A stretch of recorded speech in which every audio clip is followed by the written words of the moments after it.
It began a few weeks ago, late at night. At first, I thought it was just the house settling, you know? Old homes creak, that's normal. But there was something about the way it sounded. It wasn't random. It was measured almost like footsteps. Tap, tap, tap. Every night around the same time, I'd hear it. Faint, but constant, like someone pacing just outside my door. I'd tell myself it was nothing, that maybe it was the wind, but deep down I knew it wasn't. One night, my parents were out. The house was mine. At first, everything was normal, the usual quiet you'd expect when you're home alone. But then, it started. The footsteps. Tap, tap, tap. I froze. I wasn't imagining it this time. It wasn't the pipes, or the wind, or my imagination playing tricks. It was real, and it was getting louder. I stood in the hallway trying to convince myself it was nothing. But deep down I knew someone or something was there with me. I didn't want to believe it.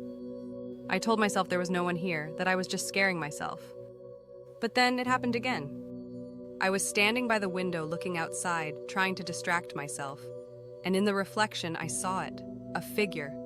Just for a second, a shadowy silhouette behind me. I turned so fast, my heart hammering in my chest, but the room was empty. I wasn't alone. But I couldn't see who or what was there. It wasn't until later that night that I realized the footsteps weren't random. They were leading me somewhere.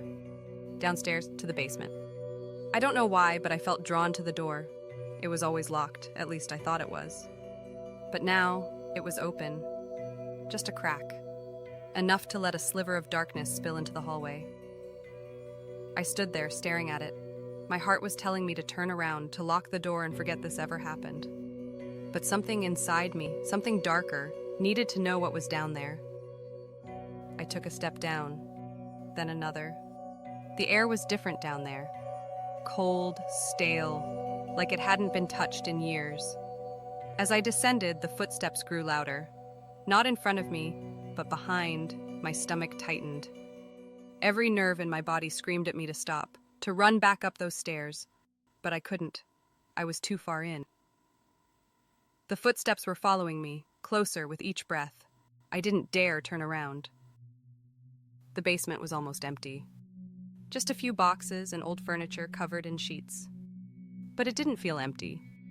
I could sense something watching me. I looked around, trying to calm my breathing. My eyes darted from corner to corner, searching for anything that could explain the noise, but there was nothing, except the feeling. That cold, dreadful feeling that I wasn't alone. And then I heard it, a voice. Faint but unmistakable. It whispered my name. I spun around, but all I saw was darkness. I bolted. I couldn't stay down there any longer. My legs moved before my brain could catch up, and I sprinted up the stairs. But the footsteps, they were still following. Faster now, matching my pace.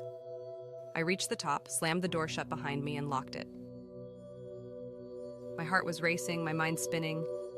Whatever was down there, it wasn't human. And it wanted me to know it was there. I thought it was over. I thought locking the door would keep it down there, away from me. But now, I'm not so sure. I can hear the footsteps again, not from the basement, but outside my door. They're slower this time, almost deliberate. Like whoever, or whatever it is waiting, watching. The door is closed, but I can see the shadows moving underneath. I can hear the faint tap, tap, tap. And now it's at my door. I don't know what it is, I don't know why it's here, but it's getting closer. And this time, I don't think I can run.